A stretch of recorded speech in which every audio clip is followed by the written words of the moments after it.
Hey everybody, this is Drew Demon, the Devil Stockbroker. Just doing a really quick one today. Some DD on SOS. This is a stock ticker that was pretty big in the early half of 2021.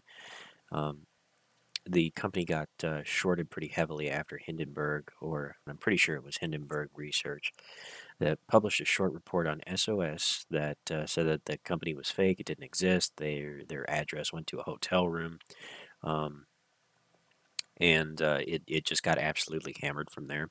Their stock price was it at one time was doing phenomenally well up until that short report came out right around mid-March, and then just tanked from there instantaneously. So the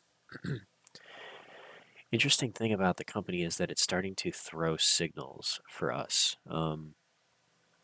The most recent volatility that happened in the last two trading days, well, I should say last trading day, yesterday, a sudden volume pop in the stock kind of grabbed us. So looking at the trading chart, it's been in a long exponential decay. It's kind of just like this arcing pattern, right? We've seen this a lot in many stocks that we've played. It's a really unusual pattern for any stock to sell off like this, and this is because this is one that's being shorted heavily, and nobody's coming to its rescue, right? So this is yet another opportunity for a naked short scam.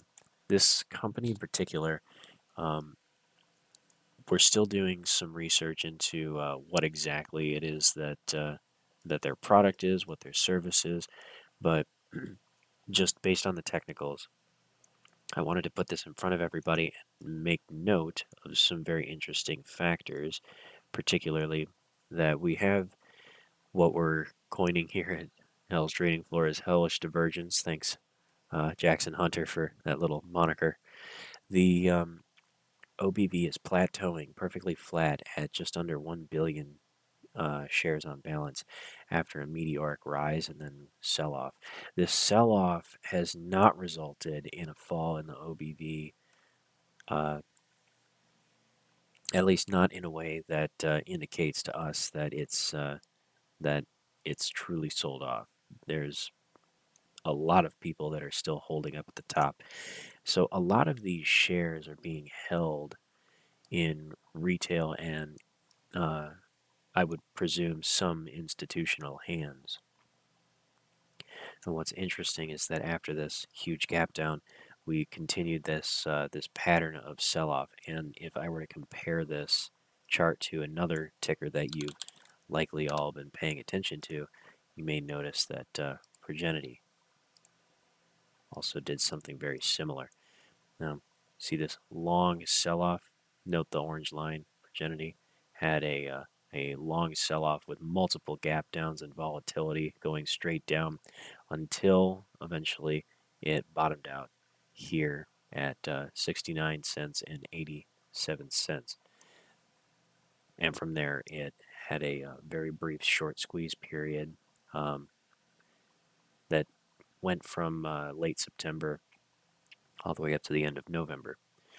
And it had a top of $6.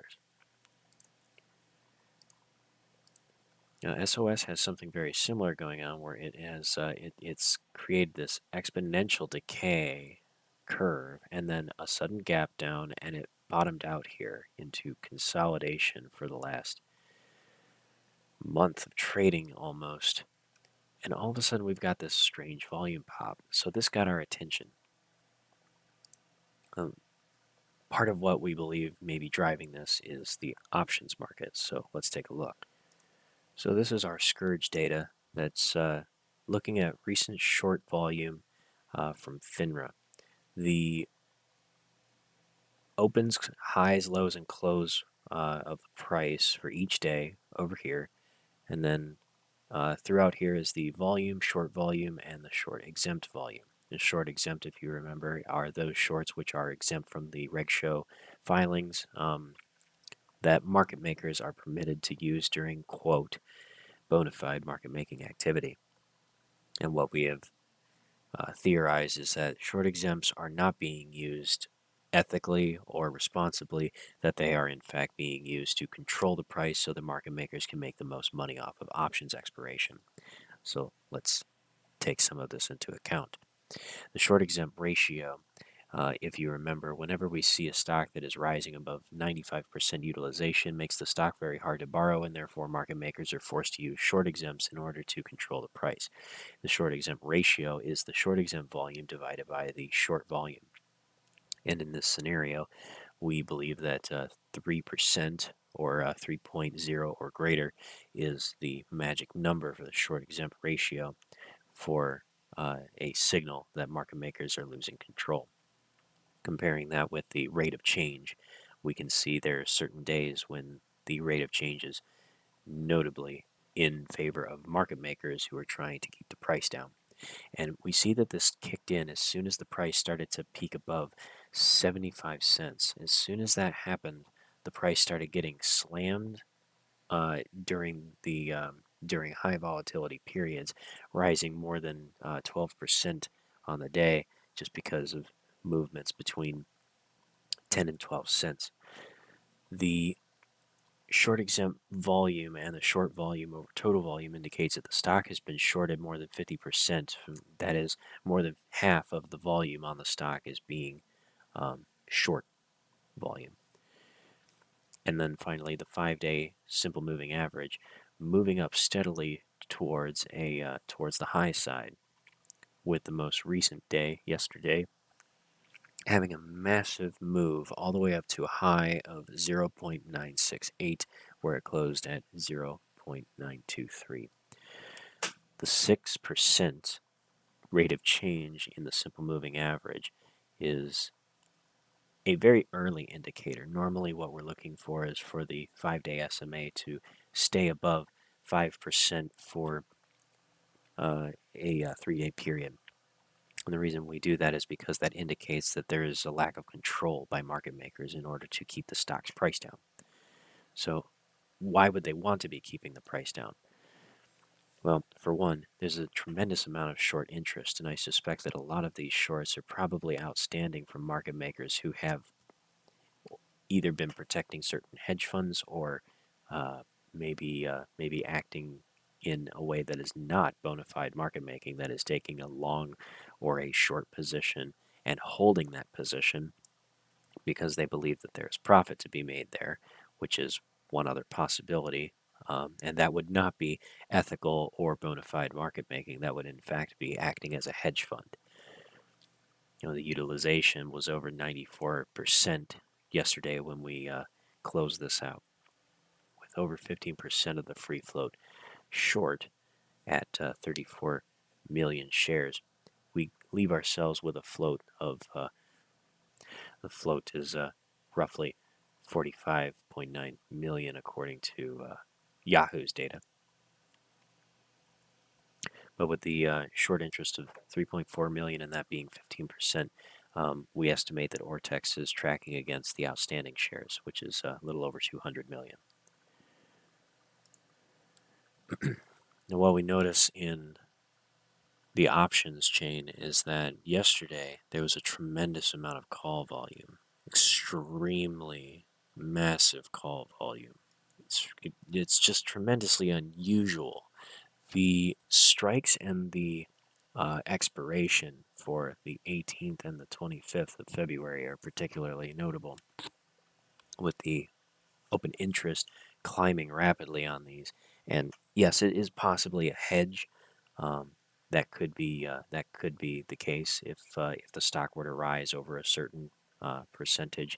If it were to climb rapidly over $1, then yes, that could put hedge funds in or market makers or whoever in an awkward position. So if this hedge were to carry through, then that might actually work against them. But that isn't quite the whole story. See, SOS has so much of its free float currently on the options chain that if the price were to rise beyond $2 between now and March 25th, then more than 14% of its total free float would be in the money. And if that price were to continue to rise up to $3.50, then that number would rise to 17% of the free float in the money. Now, if you remember from the SPRT gamma squeeze that occurred back in August, September 2021, a lot of that was the cause of gamma because of this exact situation where the float was in the money on the options chain. Now, in the case of SPRT, that number was over 110%, so it created a supply and liquidity crisis. If the same thing were to happen again on SOS, then you could see a massive meteoric rise in the stock.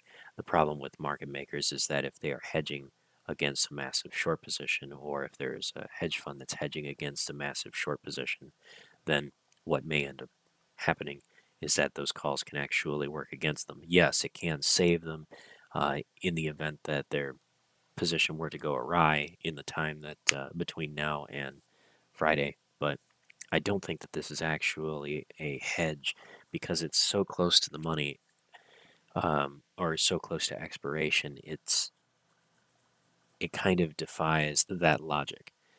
It's entirely possible that somebody knows something is coming here within the next couple of days.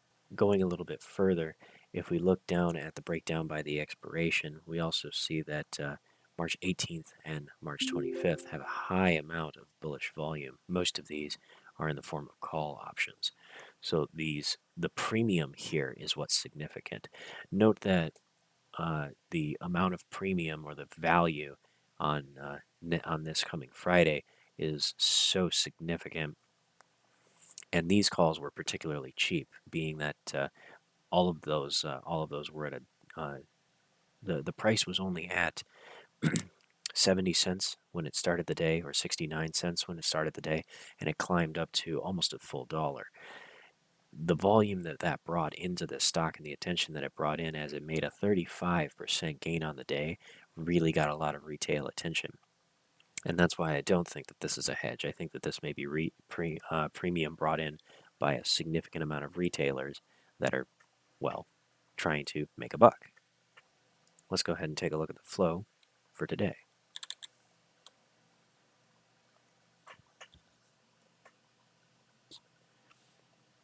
As we look at the flow for today, we see that there is just a ton of very small bets. Just a ton of very small bets. Now, what I'm calling out here is that the calls in total, if we were to take those 457,000 calls, multiply the number by 100, we'll get the total number of shares that would be in the money. That would be 45.7 million shares. And as I said, if that were all to go in the money, then you would have more than 20% the outstanding shares of this particular stock going in the money and creating a bit of a supply crisis for market makers. Couple that with the options, the short interest being 15% with a utilization of 85%, the stock would rapidly become hard to borrow as market makers brought in enough cash to try and control this price. I'm not necessarily saying that this stock is going to make a run tomorrow or today or even next week or even next month, but there is a lot of weight being held down on this stock, and it's kind of like compressing a spring. And there's a lot of pressure underneath there. And if for whatever reason something were to lift up against that and allow that pressure to be released, even for just a brief moment, then there is a excellent opportunity here for a explosive result. Looking at where SOS is now currently, I'm actually going to say that we're comfortable with keeping this on our watch list and paying very close attention to it for the next several weeks. The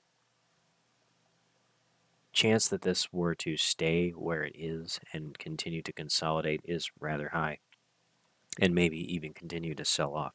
But what I understand from what I understand, after trading in this market for such a significant time, is that little events where the volume comes in seemingly out of nowhere for these stocks is that somebody with at least a decent enough chunk of money that they feel comfortable placing a bit of a gamble on this kind of play happened to notice something that was in favor of a reversal.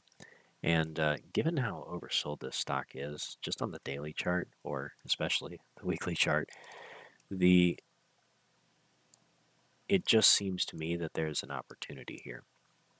So I'm going to be putting a watch on this one, and we may be looking to open up a position, but we're paying very close attention to this reversal pattern right here because we have a very tall candle on this last day, and even in just looking at the OBV with the divergence that we have here and how that's played out for us in the past between stocks like AMC, SPRT, GameStop, it's interesting. As always, none of this is financial advice. Please understand that we trade stocks with respect to our own risks, so you should always respect yours. Make sure to not take any bets or place any trades that you cannot afford to lose, and understand that this is only for educational and entertainment content. Thank you so much for watching, and have a hell of a time in the markets.